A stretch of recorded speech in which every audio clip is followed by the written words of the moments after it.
If Anwar Sadat is a nationalist, he's also a peasant. He springs from the centuries-old underprivilege to overpopulate the Nile River Delta. Anwar Sadat's nationalism is rooted in the Egyptian peasantry. Even the poorest is attached to his nation's history.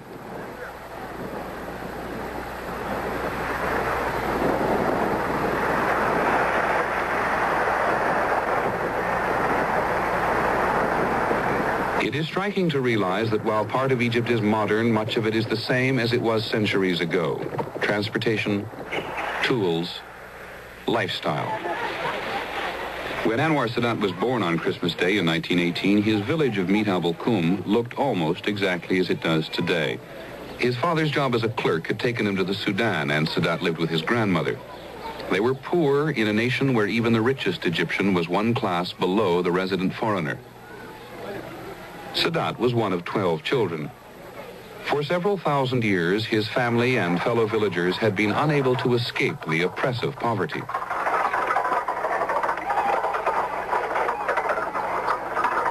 Sadat had never lived outside his village until the day his father was transferred to Cairo. He soon discovered that life in the city was different. Believe me, it was very miserable for me when I left the village and came to town. I started to learn what's really the meaning to be poor. I started to know what is the meaning of class. I was very miserable, believe me. Sadat has never overcome his distaste for the city and the restraining walls it imposes. There is not enough room in the garden of his Cairo home. Whenever he can, he retreats to a variety of country residences. Time is his enemy, and a day off with his wife and 2 of the 4 children is rare. He is not a very active man, but here on the edge of the Mediterranean, he and his wife, Jihan, take long walks. She is his second wife. He divorced his first in the late 1940s and met Jihan, who is half English, a short while later. What did she say when you first asked her if she would marry you? Well, she agreed at once. She agreed, in spite of the fact that there is a difference in age between us. You were just irresistible.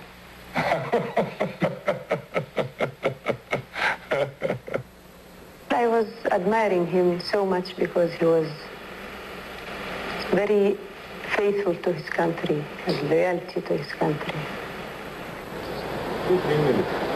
The Sadats have 4 children, 2 married, 2 others, Nana and Gamal, still living at home.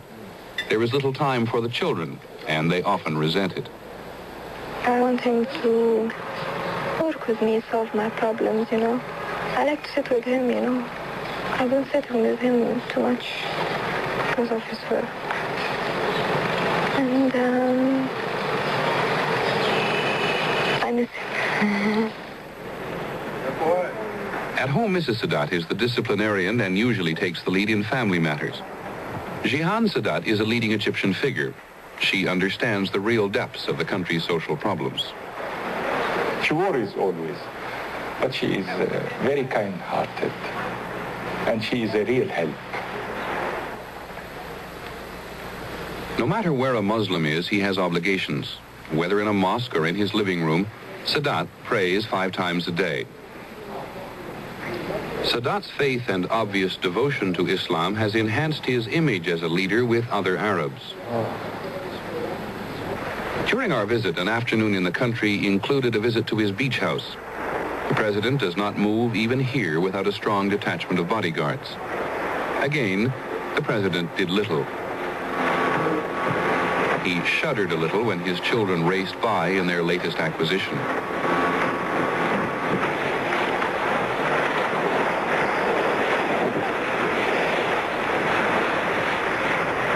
He prefers to just sit and read.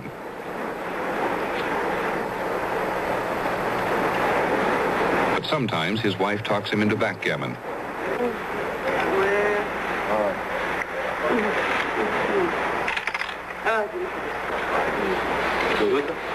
She was winning, and he was pleasantly relieved when the Minister of Defense and his wife came by for a visit. Sadat does not have time for many close friends. He and Ahmed Ismail have been friends since they were young officers and joined the revolution. Revolution came naturally to Sadat, but he was not in government when the officers solidified their power. I don't like the administration. I don't like it. It is something in my blood. I used to say to Nasser, I can help you, but I don't want to be a minister or something like that. I can help you from my stand in anywhere. Because Sadat was not publicly apparent as part of Nasser's inner circle, most people judged him to be of little influence. Nasser's presidency, however, was marked by constant power struggles. The villager knew how to survive. Sadat returned to his old job as a journalist. He wrote a book on the revolution. We know now that he never lost contact with Nasser. The others, when they disagree with him, they declare it and they make a show of it. But I disagreed with him, but we used to discuss this either at his home or at my home, and we used to have very hot discussions. Nasser electrified and sometimes frightened the world. Sadat's style is different and many believe more effective. President Nasser was, of course, in many ways the movie star of the Arab world, and his image still dominates a great deal of thought about the proper way of moving toward the future. President Sadat is a quieter man. He's more of a father figure. He's more of the ideal Egyptian villager. Sadat served Nasser faithfully, often as a spokesman in foreign capitals. I remember once when he was on his way to America, and people were worrying if he was going to make boo-boos all over the place. And an American friend of Nasser's said, well, I don't think Anwar Sadat is smart enough to make any serious mistakes. He's bound to just go over there and be a genial boob everywhere. Nasser turned to this American and said contemptuously, have you ever heard of Goha? Now, do you know who Goha is? Goha is the man in a sort of an Aesop's fable character in Arabic literature who acts like he's a fool, a buffoon, and really, while he's making you think he's a buffoon, he's removed your gold teeth from you without you realizing it. That's what Nasser meant. For all his travels and apparent worldliness today, it is his village which draws him back. It is only here where Sadat sheds his tailored suits and French ties for his native Galabeya. He lives in the village's only large house. Even as president, he has done little to change the other side of the street. It is much today as it has always been. This is no longer the place where Sadat can walk unnoticed, but at least this is family, and the press of the crowd bothers him less. Here, he is not so much president of Egypt as he is village elder, the boy who made good.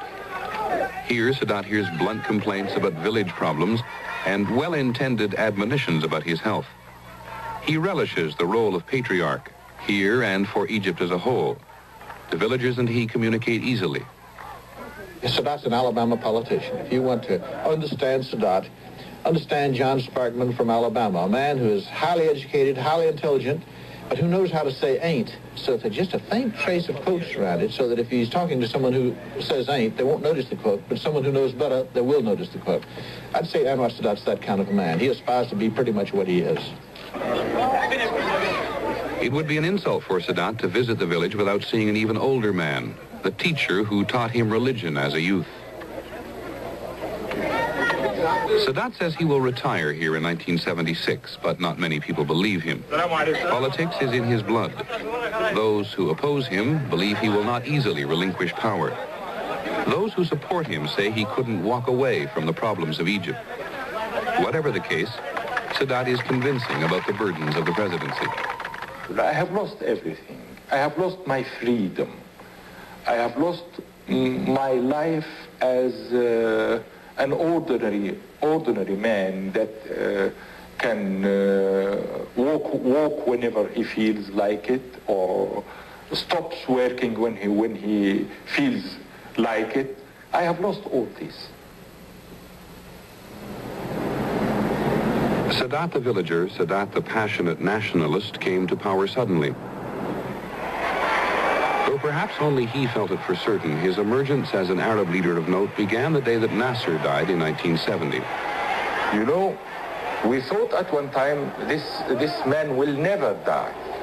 And because we were in such a mess, and we were humiliated, and we were injured, we have put all our burden on the shoulders of Nasser. It was a great shock for me, really a great shock. I couldn't continue at that day. Sadat as president faced many of the same problems which had existed at the time of the revolution. The British had long ago signed an agreement to leave Egypt, but there were still foreign troops on Egyptian soil. Since the June War of 1967, the Israelis had occupied virtually all of Sinai. Sadat knew he must deal with Israeli occupation, but first he moved to establish his credentials at home. After 18 years of relative obscurity, few Egyptians knew much about this man. Those who thought they did believed he was easily manipulated. I think the most difficult time was when he took power and he discovered that he was surrounded by unfaithful lieutenants who tried to use him and to make him a stamp president, not a genuine president. And I think these people didn't know Sadat. Sadat's first major crisis led to the purge of his opposition. An attempted coup led by the Vice President Ali Sabri failed almost as soon as it began. Sabri, seen here at his subsequent trial, was convicted and is still in prison. Also convicted were the Ministers of War, Interior, and Intelligence. I am very patient. I'm still a villager. I'm very patient. But I never lose my target at all. I may be patient, but at the end, I fulfill my mission. Sadat had appeared to encourage those who thought he could be used. During his first speech, he said he could not shoulder the burdens alone and that he would continue the course set by Nasser.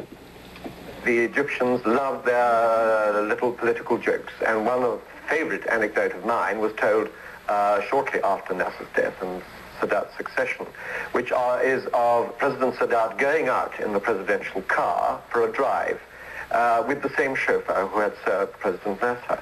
And they come to a crossroads and the car stops. The chauffeur doesn't know which way to go, and he turns for guidance to President Sadat. Which way? And Sadat thinks for a few minutes and says, well, which way did President Nasser go? Oh, he always went left. Very well then, signal left and turn right. Having established himself firmly at home, Sadat faltered on the issue of Israeli occupation. I think probably as a political leader, the most critical moment came in 1972, which he had designated as the year of decision, and he failed to produce a decision. At that time, the students were bitterly against him, complaining. There were jokes about him all over the Middle East. People were laughing at him, ridiculing him. The economy was going badly, and there was no hope, no prospect of improvement. And worst of all, Sadat's diplomatic initiatives had failed completely. He felt he wasn't getting any support from the United States for an Israeli withdrawal from Sinai. He was absolutely facing a dead end. It was not my fault that I couldn't achieve this. I have agreed with the Soviet Union leaders about certain amounts of arms that would reach me before the end of the year. So, and they agreed, but they didn't fulfill. I lost a lot of my popularity, but still, the man of the street, I felt, as I told you, I feel it always, I felt that I have still the confidence of the man of the street. And then everything came on July 72 when I made my decisions to send out the Soviet experts. Sadat's decision to expel the Russians was warmly received at home. Sadat hoped that when the Russians left, President Nixon would exert more pressure on Israel for withdrawal. One of his initiatives moved through unusual channels. The former child movie star, now diplomat Shirley Temple Black, was visiting Cairo. Sadat admired her and asked her to tea. Well, near the end of our conversation, he said, I would like you to take a message from me to your president. And I said, I'll be delighted to. And he said, Shirley, please tell your president that I am the first Arab leader, the first leader in over 20 years to actively seek peace. And we want peace in this country. He was very forceful about this. He repeated it. And I said I would take the message back to the president. Mrs. Black was unable to see President Nixon or any of his aides. Finally, she left the message with Nixon's secretary, Rosemary Woods. With no response, Sadat laid his plans for the October War. The world was surprised at Sadat's decisiveness. The Israelis were surprised, even though they had seen Sadat move boldly in the first 3 years of office. You may say that every year since 71, Sadat has made one major political decision which was very bold, imaginative, and successful. In May 71, in one strike, he got rid of the top echelon of the Nasser's political structure. In July 72, he kicked out the Russians. In October 73, he launched an offensive against Israel, which at least managed to terminate the no peace, no war situation which had existed in Egypt, which had become unbearable, and gradually these type of decisions have changed his image in this country as well. Sadat maintains that his diplomatic failures left him no choice but to fight. It was aimed as a limited operation. The land was not my aim at all. I wanted only to prove to the whole world that the Israeli theory of security would collapse and we would cross the canal and we could capture the Bar-Lev line. These were my aims. Sadat himself was close to the campaign. During much of the fighting, he remained in the operations room.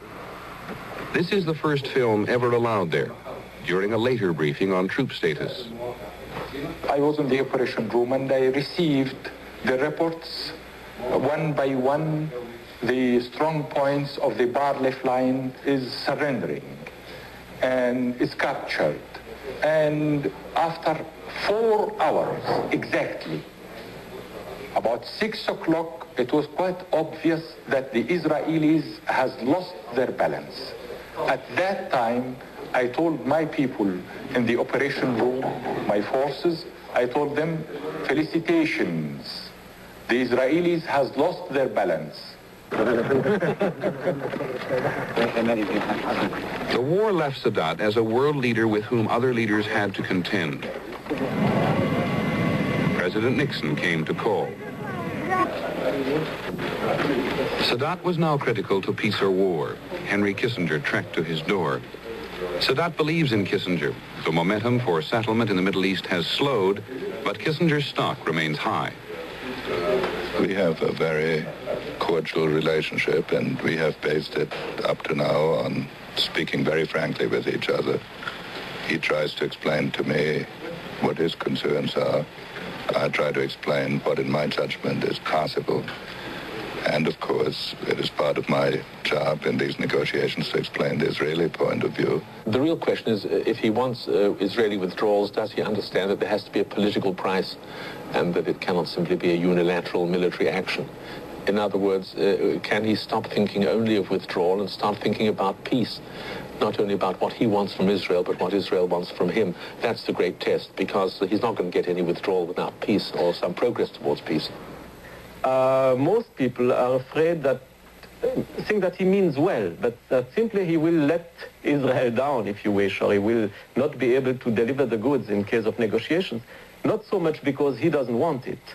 He seems to wish for some kind of settlement, but because the ties between Egypt and Syria, or between Egypt and the Palestinians, whatever it means, between the obligations that Egypt feels towards the remnant of the Arab world. Sadat is an implacable enemy of Israel. This is also the truth. He is no fool, but he is an enemy. One result of the October War was that Henry Kissinger negotiated an Israeli withdrawal from a small portion of Sinai. A year after the war, we went to Sinai with Sadat. Mr. President, quite frankly, a great many people in the West look at the Sinai and they say, this is nothing but sand. Mm-hmm. Is there, in fact, no way in which a compromise can be achieved by which somewhere here in the Sinai, Israel can have the security it requires and you can have the honor you demand? This is very important. This is not the correct logic, you see. If this is sand, well, the motherland, if it is sand, mud, or marshes, or whatever it is the motherland.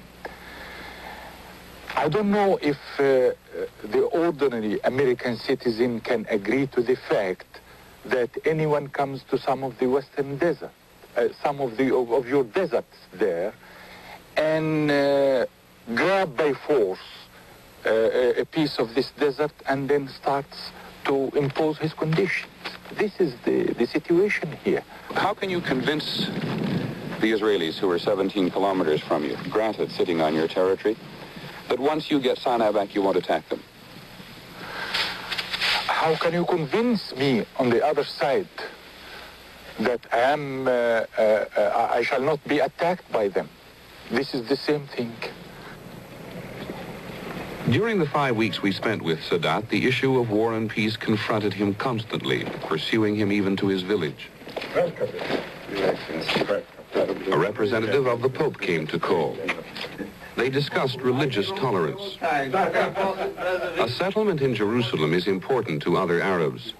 Sadat would like the Pope to pressure the Israelis.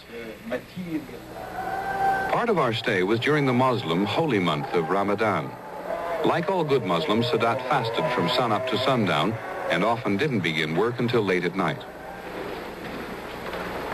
Sometimes he works at the Abdeen Palace, built in splendor by King Farouk. He has few aides and rarely gives the impression of working hard. Critics believe the Egyptian bureaucracy rumbles on without a firm hand at the top. On another night, the American ambassador, Herman Isles, called on Sadat at home. The president often works here. He has the reputation of being a good listener and a persuasive talker. On any given night, the meetings reflected the effort for peace and the contingency for war. This night, first a group of businessmen who want to encourage tourists. Sadat gave the go-ahead for tourist centers. He hopes this will mean money in Egyptian pockets. We have envisaged creating The second meeting, preparation for fighting. The British Under-Secretary of Defense discussed an aircraft sale. It was not accidental that the third important man here was the personal representative of King Faisal. Saudi Arabia pays many of Egypt's bills. By the end of the evening, Sadat had purchased British helicopters. No matter how late his visitors ever left, he ended his evenings by sitting and watching a movie. Much of Sadat's time is devoted to ceremony. On this night, the swearing in of a new cabinet. There were no changes which marked a shift in policy.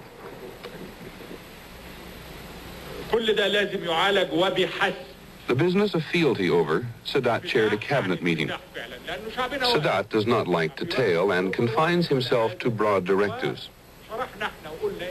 The issue here was galloping inflation and the need to reconstruct a staggering economy.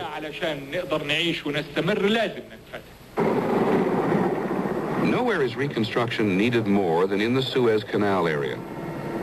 During our stay, we accompanied the president on what he called a reconstruction visit to the canal.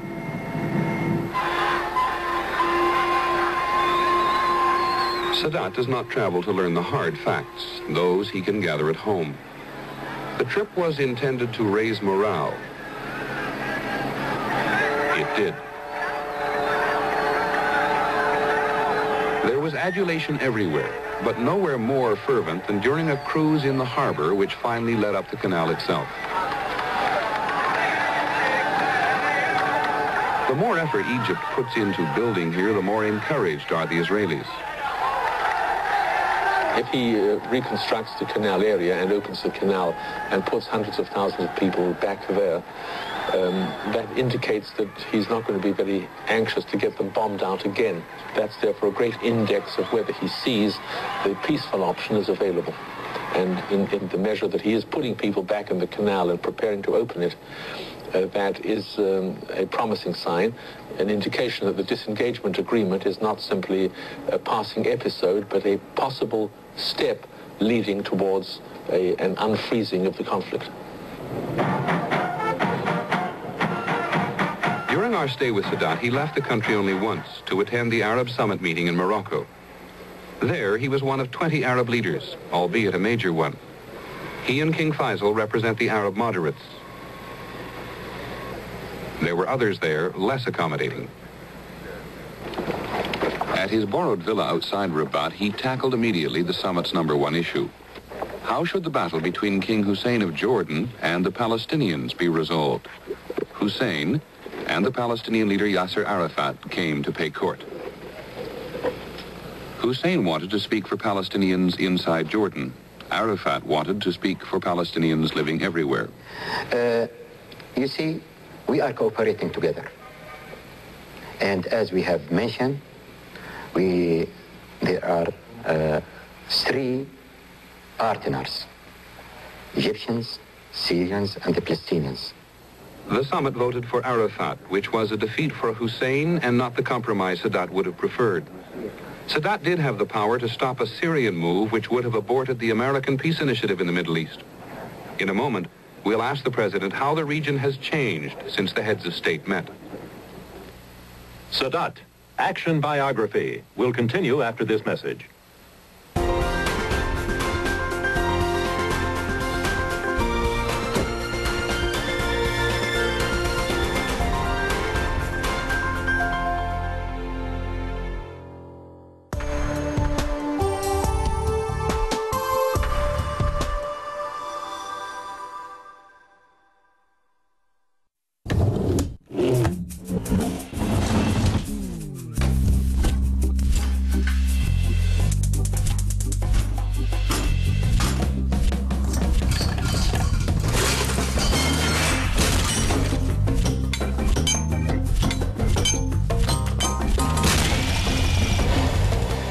بوتاجاز يونيون تك سيلفر اديشن، مهما عملت فيه هيفضل جديد زي ما اشتريتيه. مكونات ستانلس، حامل اواني زهر، تايمر ديجيتال، مانع لتسرب الغاز.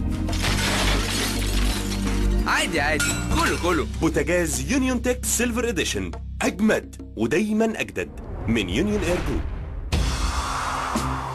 مستعدين؟ ايوه. هجوم من الميجا بايتس المجانية مع اتصالات USB مودم الكارت، أسرع إنترنت وأوسع تغطية، وكمان مشحون ب50 جنيه رصيد هدية تدخل بيه على النت في ساعتها ومن قبل حتى ما تشحن. اتصالات، دلوقتي وقتها.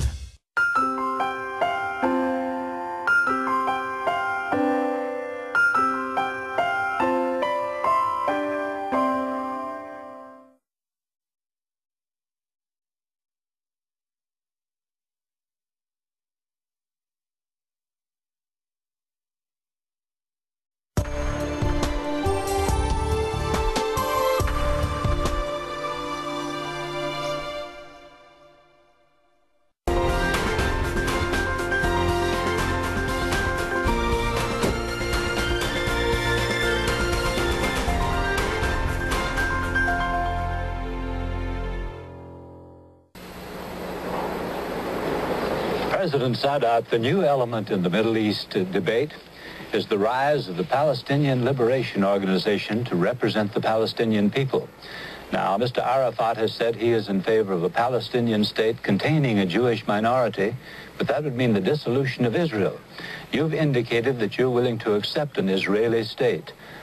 How do you compose the difference between you and Arafat? If I am a Palestinian, I should say what Arafat says. It is their problem. But for me, I have stated my views, and the mere acceptance of the resolution 242 means that I accept Israel as a fact. Sir, in the year since the October War, you and Egypt have gained little else than a minor disengagement on the Sinai. That, I know, is not the accomplishment you expected when the war ended. Quite right. Quite right. I should have liked that more progress would have taken place, but I am a man of realities. I don't dream. And I hope in the next 3 months, as I told you, we can speed up the momentum of the whole thing. Are you, as President of Egypt, and is your nation prepared to live in peace with an Israel which does not expand beyond the 1967 borders? I'm ready for a peace agreement with Israel. And this is valid up till this moment. I said much more than this. Let us do our best to end the state of belligerency that has already taken more than 26 years between the Arabs and the Israelis. How much pressure is on you, Mr. President? If you didn't have the pressure of the wide variety of opinion in the Arab world on you, would you move faster? Would everything be easier? I'm ready. I'm ready to move faster. But, my friend, just give me something concrete, and I'm ready this moment to start and work. Well, what is concrete if we may look at the very next small step? You want to know it practical on the ground? Exactly. Very well. I may tell you this. Israel must move on all the fronts. On the Egyptian front, the Syrian front, the Jordanian front, the Palestinian front now. But what I can give is this.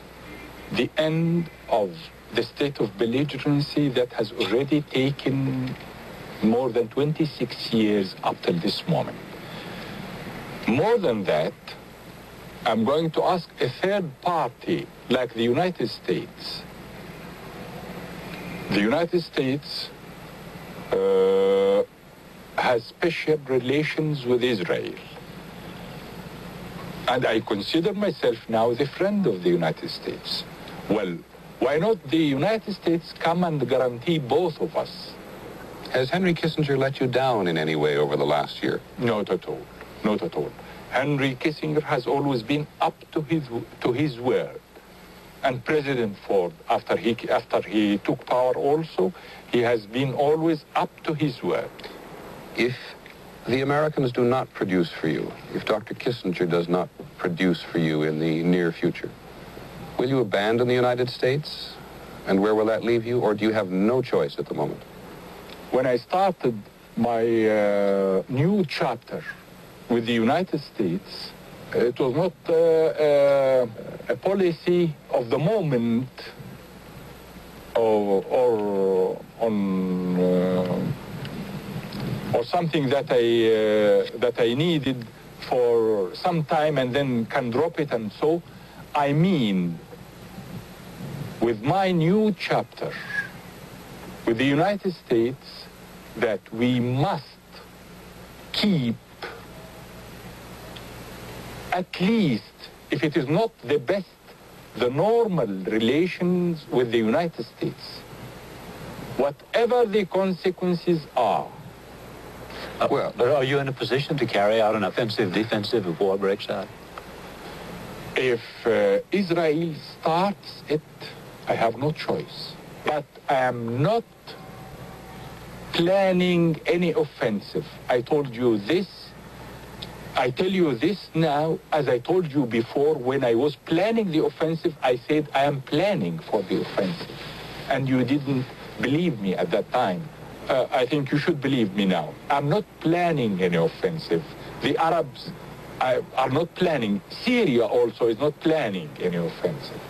At the beginning of this broadcast, the beginning of the Sadat biography, which we've just seen, Howard K. Smith said that the Americans were lucky to have Anwar Sadat because he was a moderate Arab leader. If there is no peace in a relatively short period of time, is there not a danger that moderates like Anwar Sadat will disappear? Maybe. Maybe. Maybe. Maybe. Because, you see, our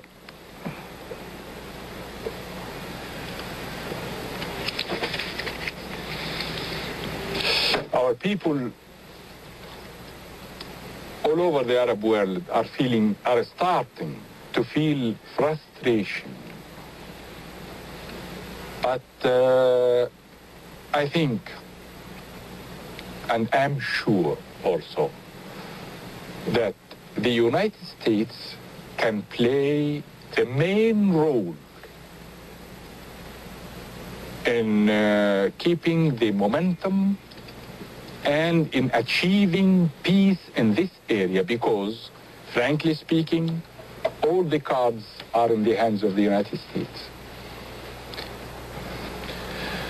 Thank you, Mr. President. Thank you very much, President Sadat. Sadat Action Biography.